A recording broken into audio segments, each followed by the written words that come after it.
दोस्तों, क्या होगा अगर किसी इंसान को अचानक बिना कोई अपराध किए एक ऐसी जेल में फेंक दिया जाए जहां हर सुबह यह तय न हो कि शाम तक वह जिंदा रहेगा या नहीं। तो सबसे पहले उसका शरीर नहीं टूटता, उसका दिमाग टूटता है।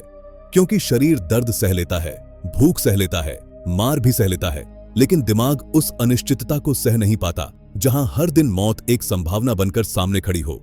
जब हर दरवाजा बंद हो, हर आवाज खतरे जैसी लगे और हर कदम पर लगे कि अब कुछ बुरा होने वाला है, तब इंसान के सामने सबसे बड़ा सवाल यह नहीं होता कि वह कब मरेगा, बल्कि यह होता है कि क्या वह जीने की कोशिश भी करे या नहीं। आज की कहानी ऐसे ही लोगों की है जिन्होंने हालात को सच मान लेने से इनकार कर दिया। चिली की राजधानी सैंटियागो से कुछ दूरी पर एक जेल थी। बाहर से देखने पर वह किसी सरकारी इमारत जैसी लगती थी, सीधी दीवारें, चौकोर ढांचा, चारों तरफ ऊंची बाड़। लेकिन अंदर कदम रखते ही यह भ्रम टूट जाता था। यहां कानून नहीं चलता था, यहां डर चलता था।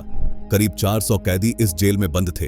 कागजों में ये सभी अपराधी थे, लेकिन हकीकत यह थी कि इनमें से ज्यादातर लोगों का जुर्म सिर्फ इतना था कि उन्होंने तानाशाही के सामने चुप रहने से मना कर दिया था। वे शिक्षक थे, मजदूर थे, छात्र थे, पत्रकार थे और अब कैदी थे। इस जेल का सबसे खतरनाक हिस्सा उसकी दीवारें या गार्ड्स के हथियार नहीं थे। सबसे खतरनाक था इस जेल का कमांडर, जनरल एनराडे। एनराडे के लिए इंसान कोई व्यक्ति नहीं था, बल्कि एक नंबर था, एक फाइल थी, एक ऐसा सिस्टम जिसे तोड़ा जा सकता था। उसका मानना था कि अगर किसी इंसान को रोज डराया जाए, रोज अपमानित किया जाए, तो वह खुद ही अंदर से खत्म हो जाएगा। इसी सोच के साथ उसने जेल को सिर्फ सज्जा की जगह नहीं, बल्कि एक प्रयोग बना दिया था।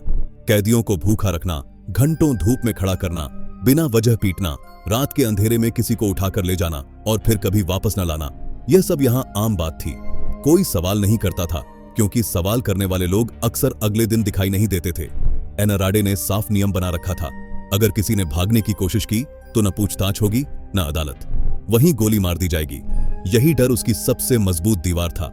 इन्हीं 400 कैदियों में से करीब 120 लोग ऐसे थे जिन्हें सबसे ज्यादा खतरनाक माना जाता था। ये लोग अलग बैरकों में रखे गए थे, ज्यादा निगरानी में। इन्हीं में 5 लोग एक ही संगठन से जुड़े थे। उन 5 में से एक था लियान। वह कोई बड़ा नेता नहीं लगता था, न उसके चेहरे पर गुस्सा दिखता था, न आवाज में जोश, लेकिन उसकी आंखें हमेशा काम कर रही थीं। वह गिनता था, गार्ड कितने कदम में घूमता है, रात में पहरा कब बदलता है, कौन सा कोना सबसे देर तक अंधेरे में रहता है। लियान जानता था कि इस जगह पर रहने का मतलब है धीरे धीरे मरना, और वह इस मौत को स्वीकार करने वाला इंसान नहीं था। कुछ महीनों बाद जेल प्रशासन ने कैदियों को दूसरी जेल में ट्रांसफर करने का फैसला लिया। नई जेल, नई व्यवस्था, लेकिन वही तानाशाही। फर्क सिर्फ इतना था कि इस जेल में कैदियों को अपनी सेल खुद चुनने की इजाजत दी गई। ज्यादातर कैदियों ने इसे बस एक छोटी सुविधा समझा, लेकिन लियान के लिए यह पहला असली मौका था। जब कैदियों को लाइन में खड़ा किया गया, उसकी नजर एक जगह जाकर टिक गई, सेल नंबर 50। उस हिस्से की जमीन पुरानी थी, पास में एक सूखा रास्ता था जो बाहर की तरफ जाता था।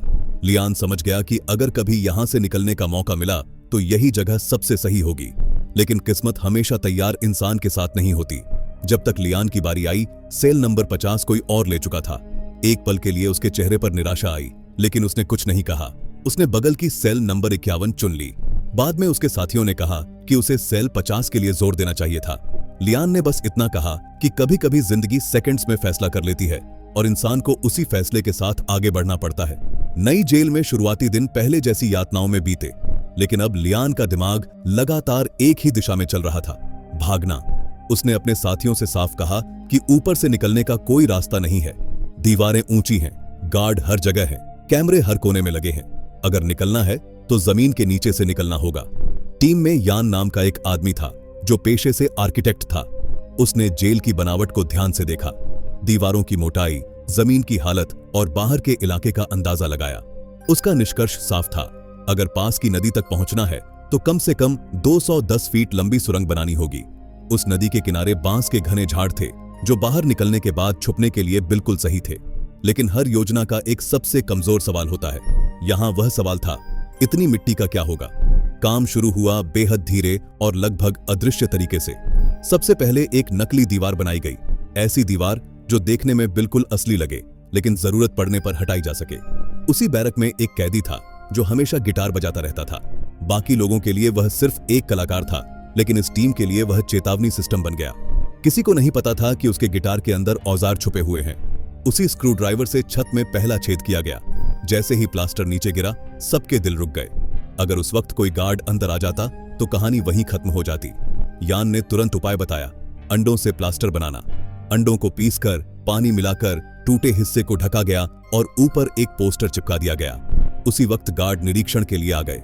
एक गार्ड पोस्टर हटाने ही वाला था, लेकिन तभी उसका अफसर उसे बाहर बुला लेता है। उस दिन सबको समझ आ गया कि यह खेल सिर्फ दिमाग का नहीं, किस्मत का भी है। इसके बाद असली खुदाई शुरू हुई। दीवार में एक खास आकार का ब्लॉक काटा गया, जिसे हर निरीक्षण से पहले वापस फिट कर दिया जाता था। खुदाई रोज थोड़ी थोड़ी होती। मिट्टी को कपड़ों में, जूतों में, कभी खाने के बर्तनों में छुपाकर बाहर निकाला जाता। बाहर से देखने पर सब कुछ सामान्य लगता था, जैसे बाकी कैदी बस अपनी रोजमर्रा की जिंदगी जी रहे हों। दिन बीतते गए। हर दिन वही पैटर्न, खुदाई, छुपाना, इंतजार, डर। गिटार अब सिर्फ संगीत नहीं था, वह खतरे की आवाज बन चुका था।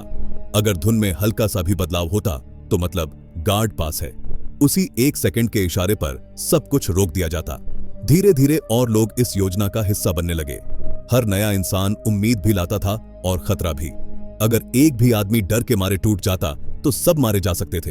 फिर भी लोग जुड़ते गए, क्योंकि उनके पास खोने को कुछ नहीं था। 182 दिन बीते, फिर 200, फिर 300। जेल के अंदर समय का मतलब खत्म हो चुका था।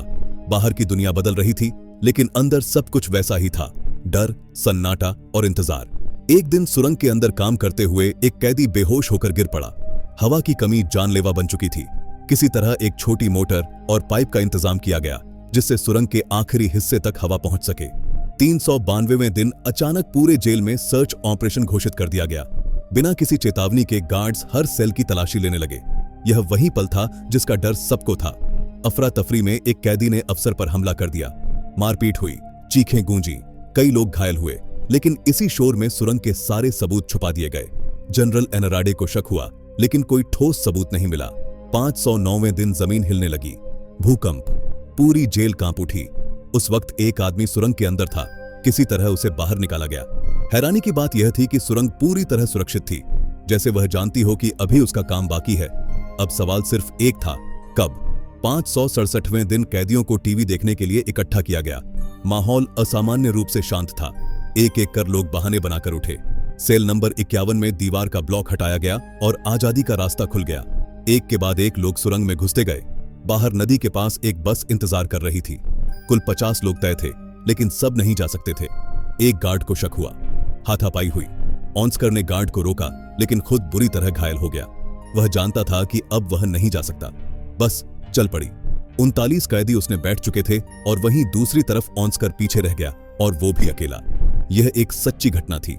एक ही रात में 39 कैदी जेल से भाग निकले। लेकिन सवाल यह नहीं है कि वे कैसे भागे। सवाल यह है कि अगर 567 दिनों तक अंधेरे में रहकर कोई इंसान उम्मीद जिंदा रख सकता है, तो असली जेल कहां होती है? दीवारों के पीछे या हमारे दिमाग के अंदर? क्योंकि कभी कभी सबसे खतरनाक जेल वह होती है जिससे भागने की कोशिश ही कोई नहीं करता। दोस्तों, अगर आपको ये वीडियो पसंद आई हो तो वीडियो को लाइक करें और चैनल को सब्सक्राइब करें।